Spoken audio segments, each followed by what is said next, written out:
as you can see, this is the back end of Thinkific. Now, Thinkific is not an all-in-one system like Kajabi. It really does focus on the course creation build. That being said, you can still build out some landing page type stuff inside of your platform. They just don't have all of the funnels and the heavy email marketing and stuff, but they do have some integrations to be able to sort of piggyback with a lot of software that you might use outside of the system. All right, so we're going to come in here to the blank one. I'm not going to AI generate this one, so we're going to call it a test course for Tech Tuesday, if I can spell it.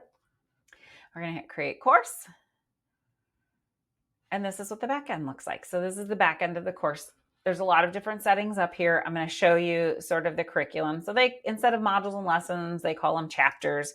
So this is, maybe this would be like general tech, although I'd probably do like a welcome or intro first and not general